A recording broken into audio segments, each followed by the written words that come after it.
our scripture reading, let us all open our Bible to Revelation 4, verse 10. Again, Revelation chapter 4, verse 10. And it says, "The 24 elders fall down before him who sits on the throne, and worship him who lives forever and ever, and cast their crowns before the throne." Happy Sabbath.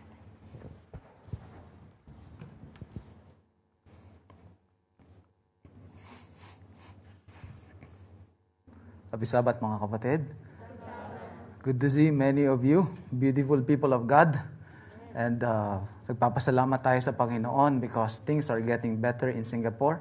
And ipagpipray din natin na the rest of the countries in the world will experience yung pag-ayos ng sitwasyon regarding sa COVID-19.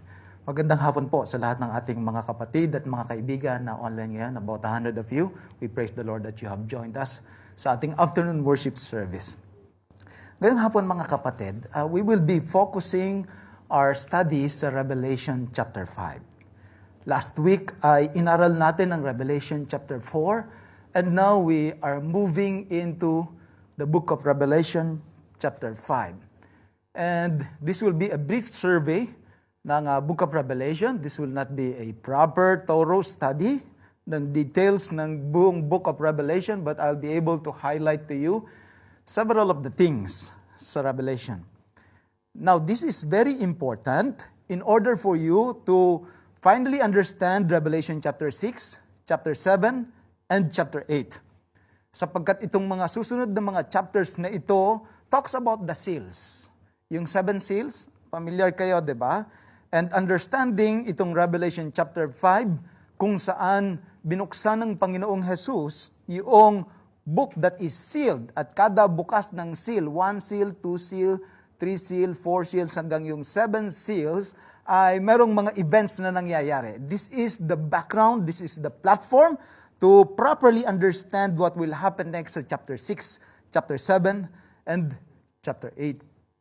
Sa Revelation chapter 5, merong mga key terms kayong makikita at mababasa which has been repeated several times as it was being introduced sa Revelation chapter 4. Ang una dyan ay yung throne, and we have discussed fair enough yung time natin last week regarding the throne. And when we say, when the Bible portrayed the universal yung view of God up there in heaven, that God sitting on the throne, we have come to believe and we have come to understand that despite of the many difficulties and challenges and the world going haywire, the throne, God being on the throne, we have come to realize that He is in control. Amen? That's what we have studied last week. Amen? Okay, good. Bawal lang kumanta, hindi pwede naman na mag-amen.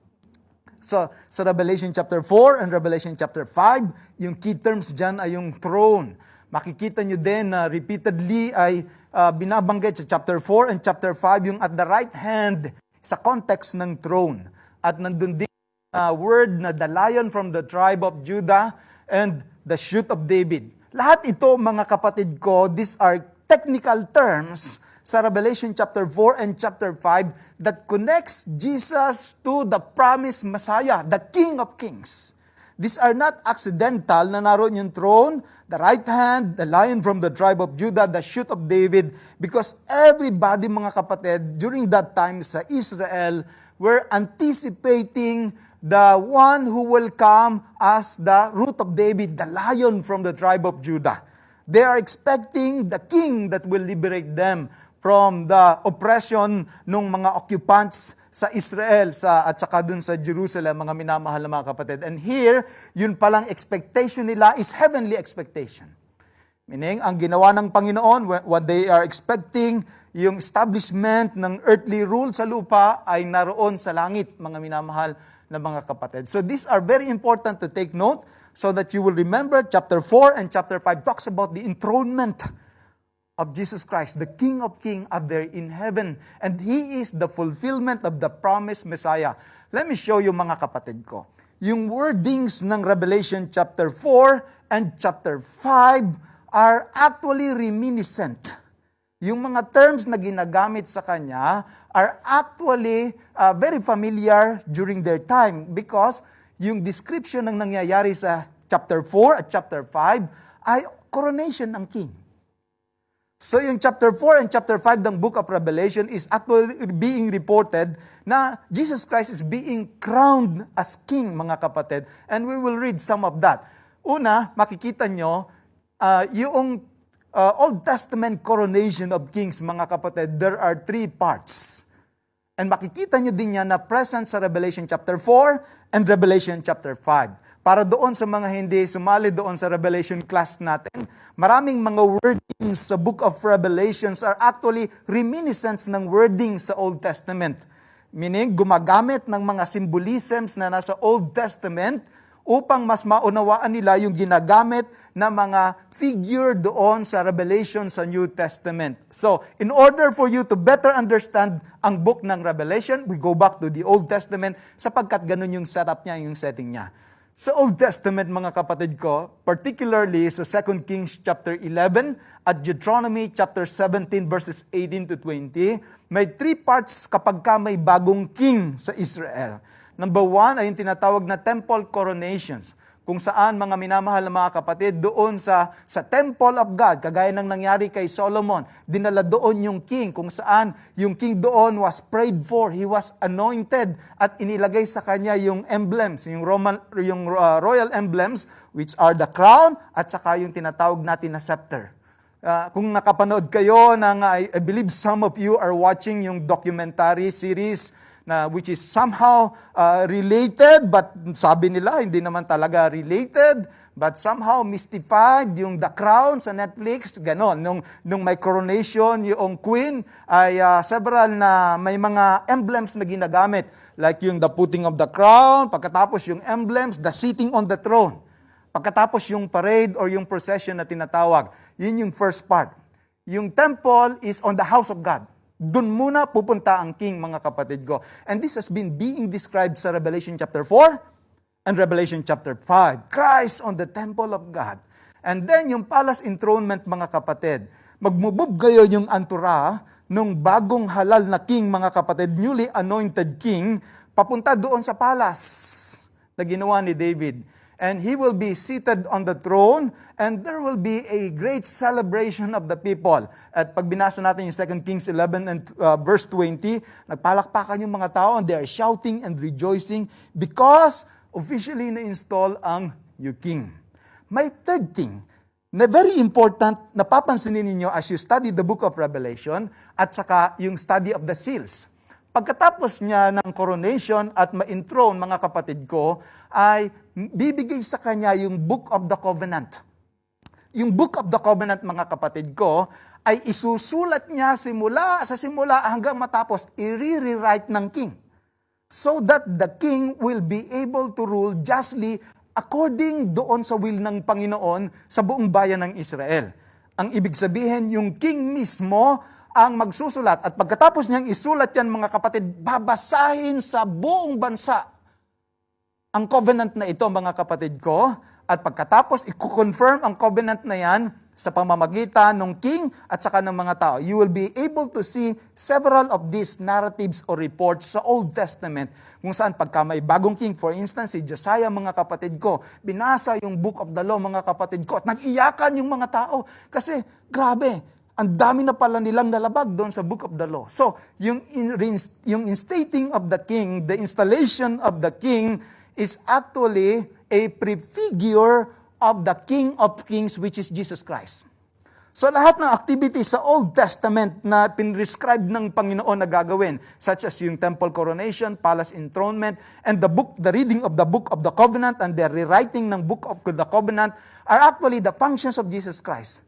Now, the king sa Old Testament serves as the Messiah, the Savior of the people. The king now serves as the one to implement the covenant of God. Siya na yung representante ng tao, mga minamahal na mga kapatid, upang maipatupad yung kanilang ugnayan at tipanan sa ating Panginoon Diyos.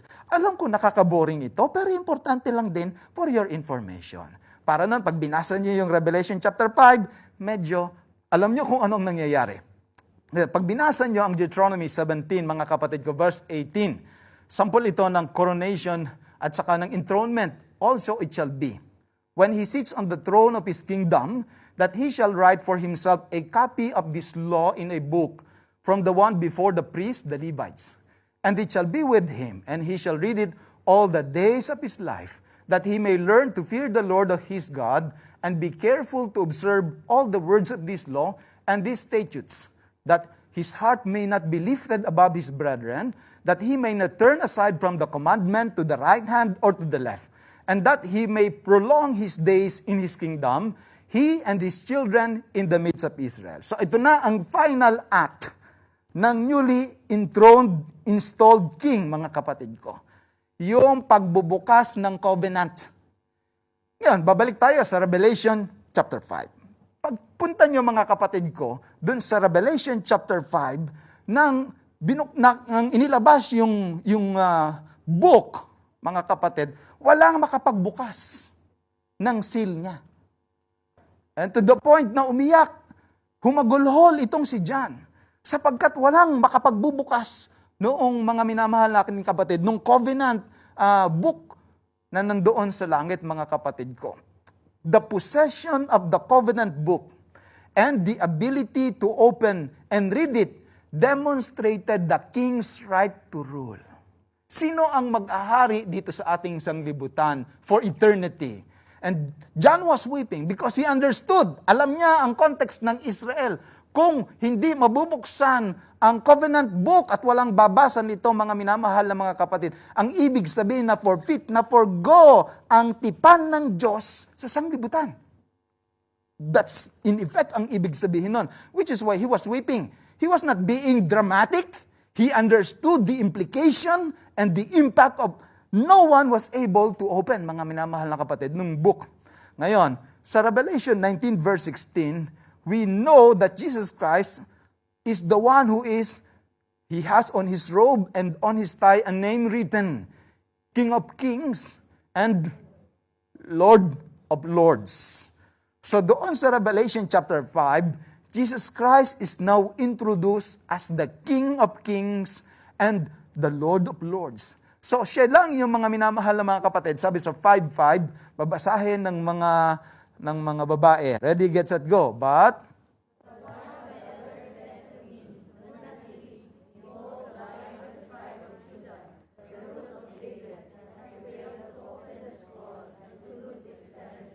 yan. Sabi nung isa sa mga matatanda na naroon, mga kapatid, huwag kang umiyak o huwag kang humagulhol. Sapagkat the Lion of the tribe of Judah, the root of David, has prevailed to open the scroll and to loose its 7 seals. Tatandaan nyo lagi, mga kapatid, that this scroll represents the covenant of God to men. Sa pagbinuksan na yan sa Revelation chapter 6, chapter 7, and chapter 8, ang binubuksan ay yung content ng covenant, which is the blessings and the curses. So makikita nyo na, may mga blessings and curses kapag binuksan na yung scroll na yan, mga kapatid ko. But let me highlight to you who is able to do that. The Lion of the tribe of Judah. Mga lalaki ang babasa, ready, get, set, go. And I look,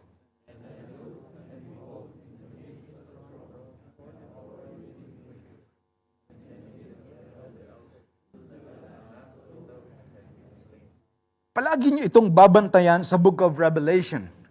Makakatulong din ito sa interpretation ng 144,000 na palaging ini-issue ng mga Bible readers. Like, sabi kasi dito, sabi niya, sinabihan siya, narinig niya dun sa elder, Behold, the Lion of the tribe of Judah. Alright? Pero when he looked, sabi niya, and I look. Ano ang sabi? Tingnan mo, sabi niya, ang leon. Alright?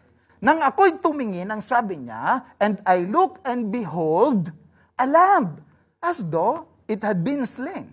Sabi sa kanya, nung elder, tingnan mo ang leon. Nung tumingin siya, ang nakita niya ay, lamb, as though it had been slain. So dito sa tinatawag natin na Revelation chapter 5, mga kapatid, ay makikita mo that Jesus Christ is the fulfillment, being the Lion of the tribe of Judah. The root of David, the one who prevailed to open the scroll and to loose its 7 seals. And he accomplishes that act by being a lamb and being slain. This is our first point, mga kapatid. The fact that Jesus overcomes by dying challenges our way of doing things. We prefer to approach God from the position of strength. We seek to win in life on the basis of our talents, not based on God's grace. But God totally transformed the way our thinking must be. Hindi kailangan lagi ng palakasan. Hindi kailangan laging napopromote. Hindi kailangan laging ikaw ang pinakamagaling. Hindi kailangan lagi na ikaw ang pinakamarunong o ikaw yung pinakamahusay. Hindi kailangan laging nasa pinakamaganda kang restaurant. Hindi kailangan laging pinakamaganda ang suot mo, ang damit mo, o ang dinadrive mo, ang minamaneho mong kotse. Ang mahalaga, mga minamahal na mga kapatid, victory comes through humility and sacrifice. God showed us that.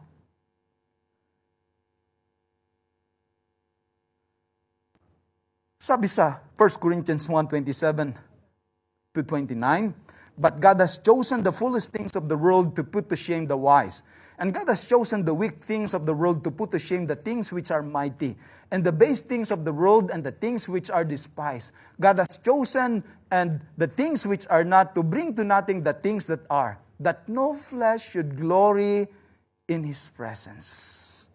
The portrait of Jesus Christ being the lion, and yet He overcame by being the lamb, not only as a lamb that was slaughtered, but also was slain helplessly, mga minamahal ko mga kapatid, doon sa Jerusalem. It tells us that you do not have to strive to be the strongest, but keep on being humble. It's okay if you are the lowest, as long as you are with God. It's okay kung ang kinakain lang natin ay hawker center as long as you are with God.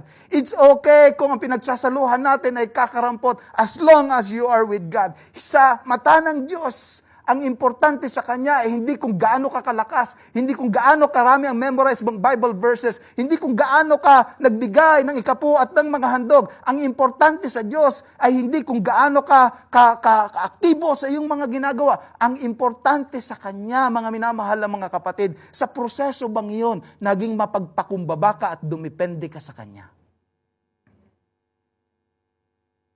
Hindi naman ibig sabihin masamang mangarap na ma-promote. Pero kung binabangungot ka na sa pagnanais mong ma-promote at nakakalabag ka na, wag na. Hindi naman ibig sabihin na hindi magandang makapagpatayo ng bahay at mag-ambisyon ka naman ng mga 5 bedrooms, 3 bathrooms, tapos meron pang kung ano-anong room na gusto mong ilagay para mas mukhang mayaman, lagyan mo ng pantry.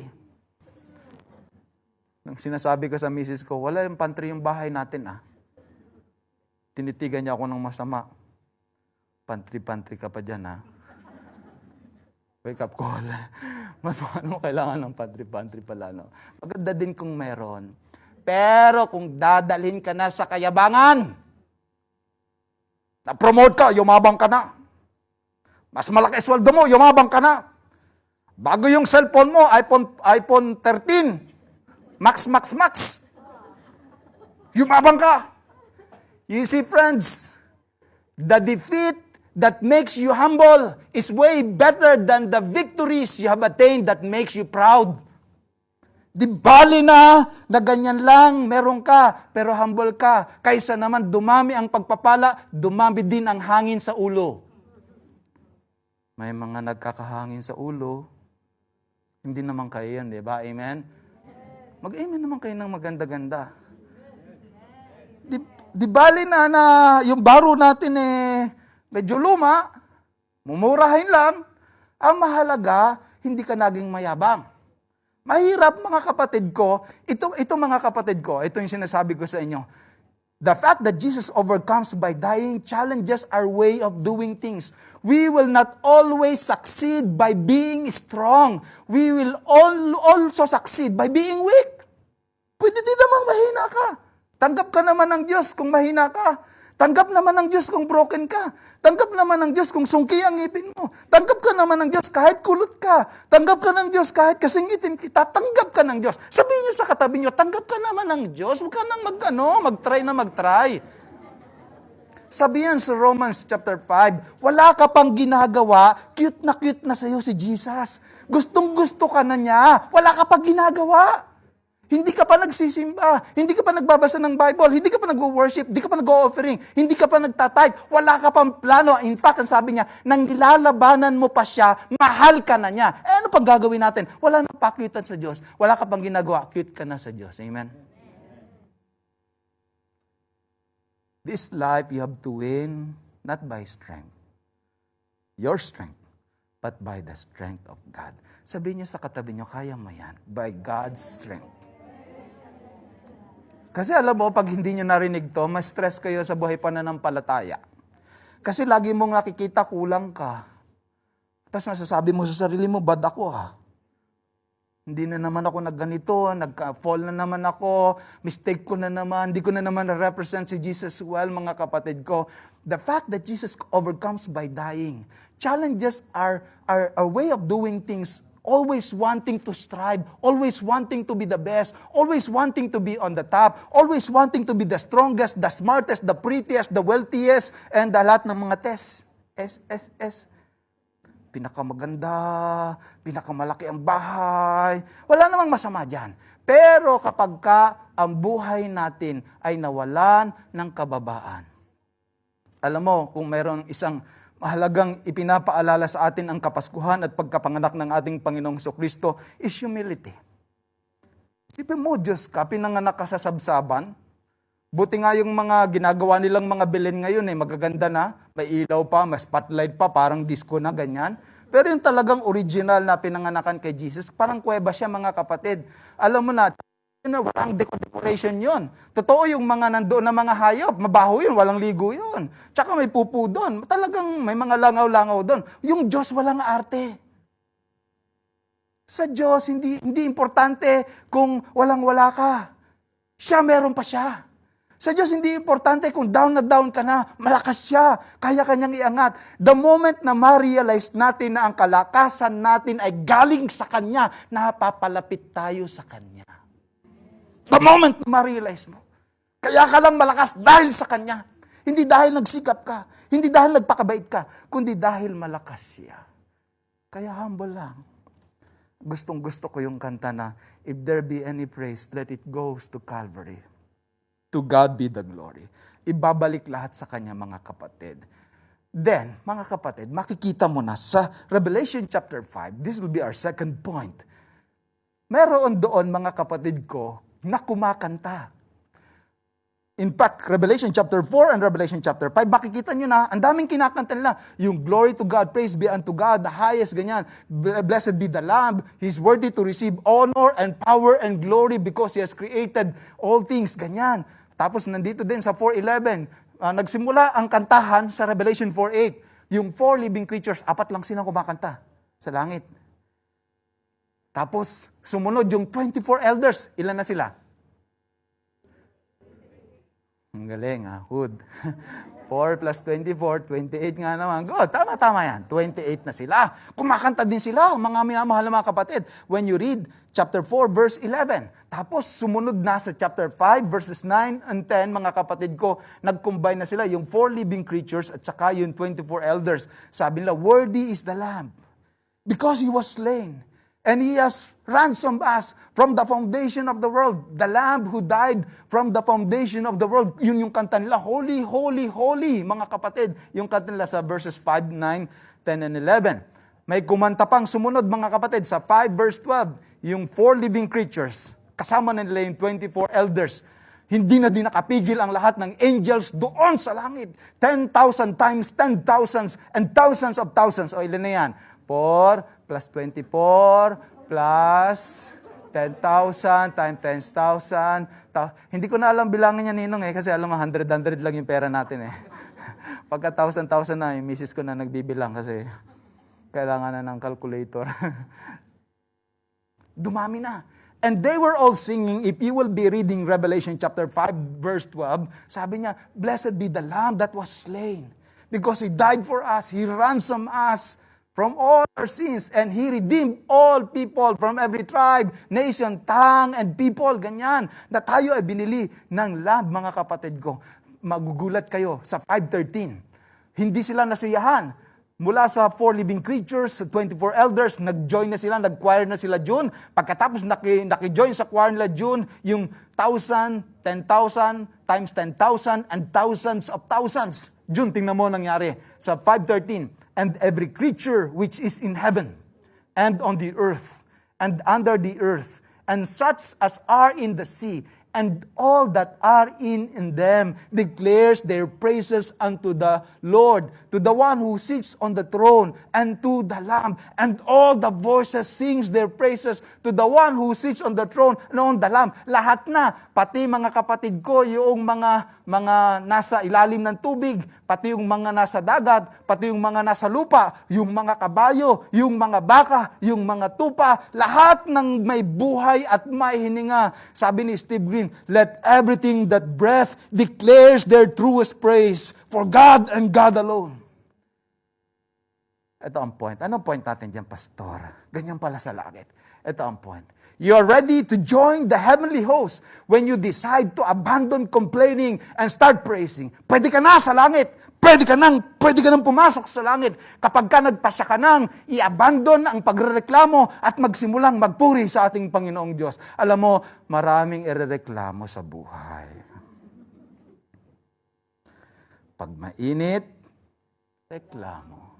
Pag malamig, pag gutom, pag busog, pag mataba, pag payat, pag may pera, pag walang pera, pag nag-asawa, pag walang asawa, pag may anak, pag walang anak, yung may jowa, yung walang jowa. Reklamo. Pinatunayan mo, Ineng, yung ginagawa natin. Actually, tinatrap ka lang namin talaga eh. Hinihintay namin na magreklamo ka. Mga kapatid, you are ready to join heaven. When you abandon your complaining. In this life, there are lots of things that you can complain of. There are many things that you can be negative about. Maaaring ang kulang ang pera, pero pwede mong i-turn ang iyong complaint sa pagpupuri. Alam mo kung bakit? Kapag ka pinalitan mo yung pagrereklamo ng pagpupuri, may ilang bagay dyan na foundational. Una, kapag ka pinalitan mo ng pagpupuri ang pagrereklamo, nagtitiwala ka sa Diyos na siya ang magpo-provide sa iyo. Pangalawa, naniniwala ka din na sa in charge ng buong sanglibutan. Pangatlo, naniniwala ka din na walang mangyayari sa iyo na masama ang intensyon ng Diyos. Kaya bagkus na magreklamo ka, magbibigay ka ng pagpupuri. Alam mo, sa COVID, praise the Lord. Sa kahirapan, hindi makauwi ng Pilipinas. Sa kakaunting naimpok natin. Sa mga pagkain natin. Sa inyong asawa. Sa inyong mga anak. Nararito tayo sa Singapore. Sa ating tinatangkilik ngayon na pagkakataong sumamba. Alam mo, kausapin niyo muna yung katabi niyo. Sabihin mo, Sister Brad, magbigay ka nga ng 150 things na pinapasalamatan mo sa Panginoon. Go. Bibigyan ko kayo ng like few minutes muna. Mag-usap kayo. Isipin mo, Ninong, Ninang, yung mga kapatid natin dyan, ikaw, G-boy, sabihin mo kay dad mo, kay mami mo, ito, ano pinapasalamatan mo sa Panginoon?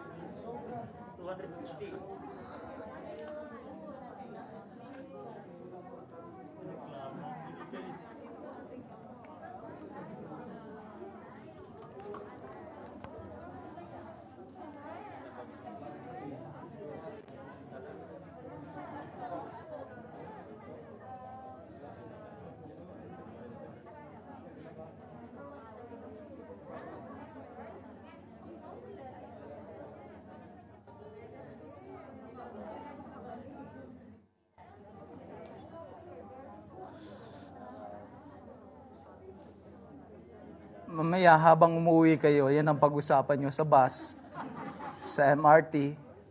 Palitan naman natin yung ating pagrereklamo ng pagpupuri sa Diyos. Alam mo, ang ilan sa atin ay namatayan. Ang ilan sa atin ay nagkasakit. Pero ipagpasalamat na natin yung mga taong nakasama natin sila. Salamat, Diyos. Yung ex mo na nakasama mo, tas iniwan ka, pagpasalamat mo na din. Thank you Lord for allowing me to have like few months with him or with her. Pagpasalamat mo na sa Diyos. Dahil lahat yan, biyaya ng Diyos. Biyaya yan ng Diyos, mga minamahal na mga kapatid. At kailangan natin simulan na pasalamatan ng Diyos. Dahil doon sa langit, mga kapatid ko, isang bagay ang nakita natin. Walang nagrereklamo doon. Ngayon, isipin nyo yung langit, no? Na halimbawa, no, they have all that ability and the power to see what's going on in different universe, especially Earth. Lord, doon, nagpun na yung bulkang mayon. Pakiano mo naman, Lord. Walang nagpapanik sa langit. Lord, nagkakubig sa buong mundo. Pakiano mo naman, Lord. Lord, tsaka pala dito, nangailangan daw sila ng bigas. Uy, Lord, bilis lang konti ba? Kayo, dugay kayo. Dugay naman to nagampo. Wala pa sagot, Lord. Ayun naman, dating na naman yung isang angel. Lord, ito pa naman pala, Lord. Kailangan daw. Asap daw, emergency pa. Kasi kailangan sa probinsya. Ay, Lord, ako nga pala, Lord. Pakiuna na ito, Lord. Kasi sabi ng Sister Vilma, wala daw ng aeroplano. Pakiano mo naman ba? Yun yung makabalik sa Singapore. Sa langit, walang nagpapanik. Kasi alam nila naman ang nangyayari. Nakaupo yung Diyos sa trono. May tiwala sila. Sabihin nyo nga sa sarili nyo ngayon, huwag panik ng panik. Tiwala lang sa Diyos. Pag tumigil ka nakapapanik, pwede ka na sa langit.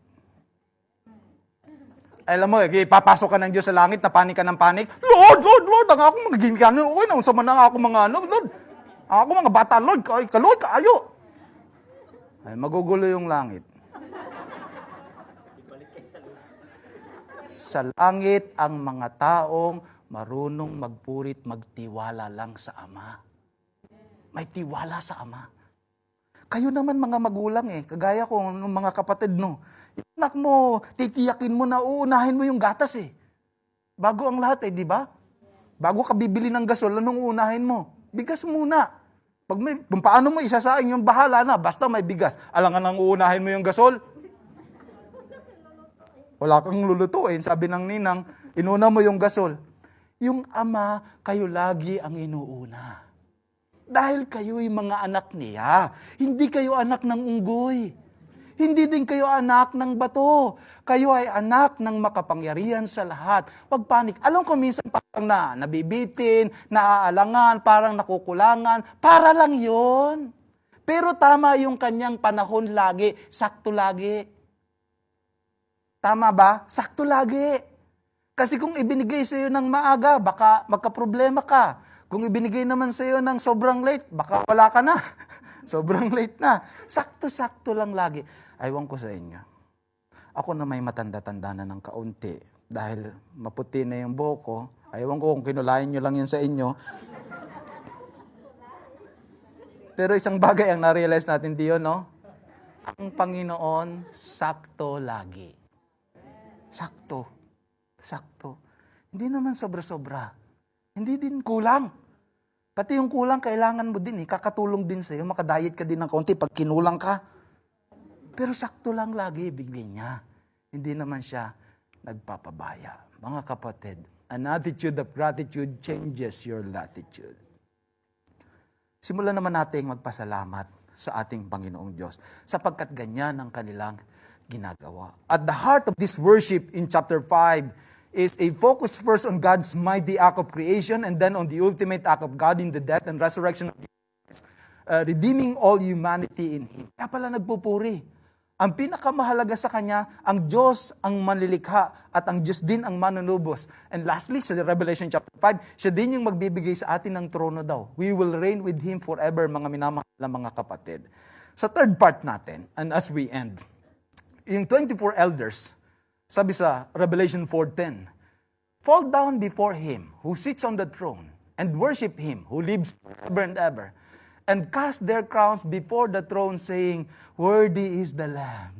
Worthy is the Lamb that was slain. Worthy is the Lamb. Word is lang. Alam mo, pag nakarating pala kayo sa langit, mga kapatid, ang gagawin nyo lang, tatapon nyo yung crown sa Kanya. Sabi no, Pastor, marami ka ng stars sa crown mo. Walang problema, ibigay lahat natin sa Panginoon yan.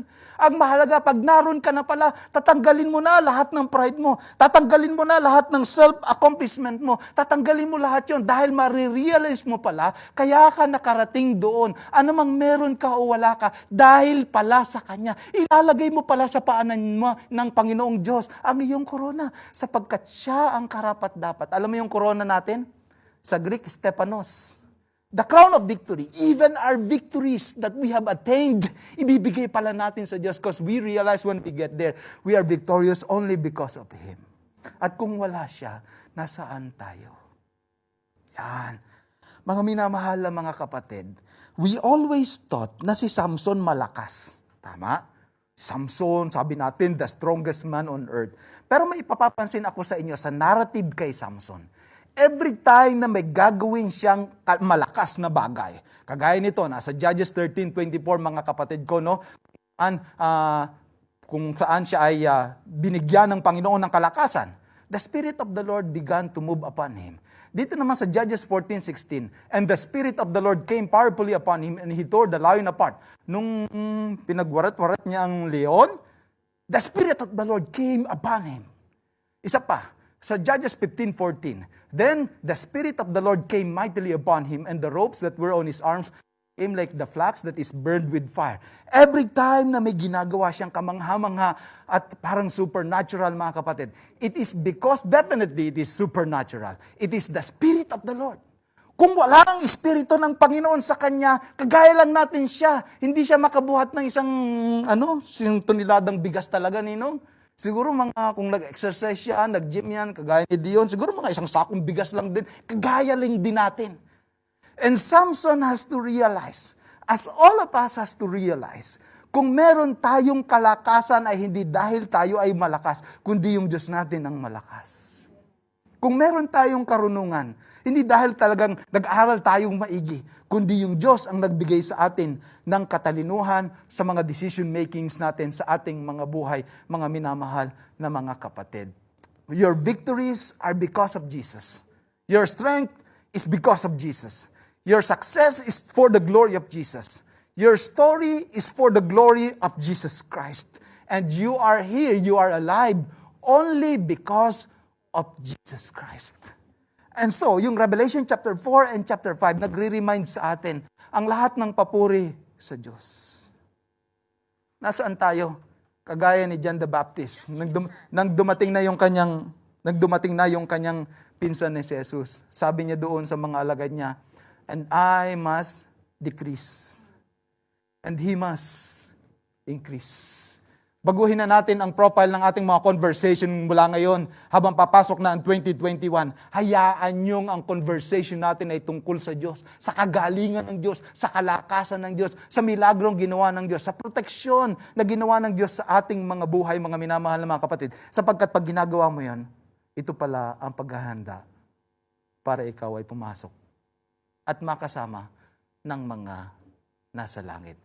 Yung mga mahilig magreklamo at saka laging negative, tingnan niyo yung mga katabi niyo.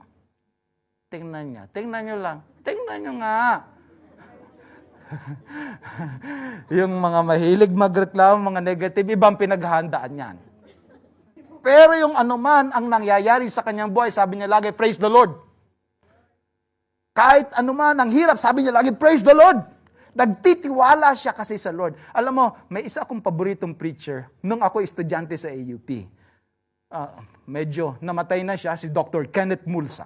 Si Dr. Kenneth Mulsa kay African preacher, mga minamahal na mga kapatid. And during that time, lagi siyang ini-invite sa AUP. Siya ay professor sa IAS. Sayang hindi ko naabutan para maging teacher ko sana. Pagkatapos kinwento niya, dun sa isa sa mga sermon niya sa AUP, mga kapatid ko, sabi niya, one day daw, naroon siya sa Chicago, nagko-conduct daw siya ng week of prayer. Pagkatapos, habang nagsisermon siya, may isang tao doon sa likuran na laging sinasabing, praise God! Nag-iingay na talaga. Magsasabi siya ng konti, the Lord is with us, sabi ng, praise God! And my brother, sabi agad, praise God! Bay, sabi niya, parang iba to ha. Wala pa yung Praise God agad. Parang pupwesto pa lang sa, praise God, ganyan. Until medyo na-disturb daw siya. Totoo ito. Na-disturb siya. Alam mo, may mga participants sa harapan. Sinabi niya daw, tumigil siya sa pagsermon. Sabi doon ng nilapitan niya yung presider. Bro, what's wrong with the guy? Sabi niya, pastor, sabi niya ganyan. That guy has just been released from the hospital. He was diagnosed with a terminal illness. But wonders of wonders, he's here today. Oh, no wonder, ganyan. Kaya yung nagsimula daw siyang mag-preach, hinayaan niya nang sumigaw. Nagsumigaw yung nasa likod na yun. Sinasabi niya, the Lord loves you. Praise God! Sabi nung lalaki. Sabi nung Dr. Kenneth Mulsack, sabi niya, the Lord is our healer. Sabi, praise God, I believe. Parang dalawa na silang nag-uusap doon. And so he believed, mga kapatid ko, we can praise God. Praise God. Praise God. Praise God.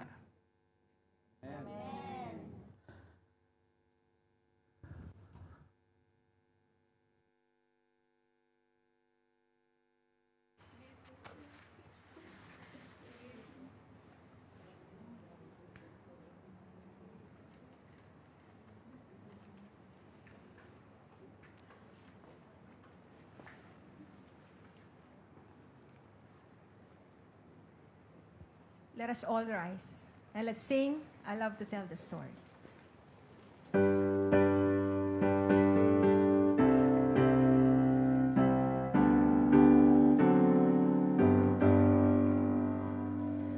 I love to tell the story of ancient days above, of Jesus and His glory, of Jesus and His love. I love to tell the story because I know it's true. It satisfies my longings as nothing else can do. I love to tell the story. 'Twill be my theme in glory to tell the old story of Jesus and His love. I love to tell the story for those who know it best, seem hungering and testing to hear it like the rest. And when it sings of glory, I sing the new song. 'Twill be the old story that I have loved so long. I love to tell the story. 'Twill be my theme in glory to tell the old story of Jesus and His love. Can you imagine one day when you will be standing in the very presence of God? Grabe. What will you tell Him? I'll give you a few moments before I offer the benediction to talk to Him, to thank Him in spite of your pain, to praise Him in spite of your difficulties, to let Him know that you believe in Him, that you trust Him, that His plans are better than yours, that you depend on Him, that come what may, there will be nothing from your lips but words of thanksgiving and praise.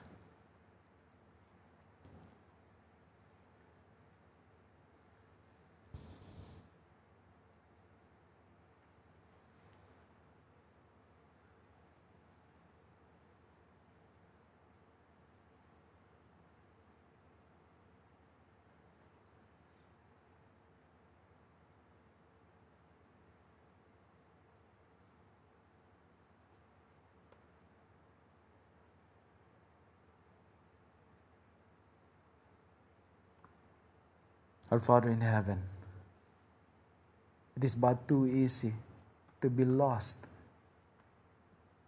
in the bungles of challenges that we face on a daily basis. It is but too easy to drown our praises and our thanksgiving with so many petitions and requests that we offer you. But today, Lord, you have given us a glimpse of heaven and what's going on up there. Lord, have mercy upon us. Help us to make mentions of your goodness, of your strength, of your power, of what you have accomplished for us on the cross and what you are preparing for us in the future. How you rescue us on a daily basis, how you provide for our needs, for our food, for relationships, for this life so fragile and yet so beautiful that you have given us. For this life that is so short and yet at the same time so wonderful. Lord, we thank you for every minute that you allow us to live. We thank you for every minute and every second you allow us to breathe fresh air and to enjoy companies and companions and the nature and everything that surrounds us, Lord. From now on, Lord, help us to be grateful, to be thankful for everything that you allow us to experience, be it painful, be it hurtful, because we believe, Lord, that nothing happens to us by accident. These are all under your sovereign will, and everything will end up for our good, for those who love you and for those who trust you. And now, my dear people of God, dearly beloved by your Heavenly Father, may you leave this place in full assurance that God is with us and His praises be upon our lips. We pray in Jesus' name. Amen.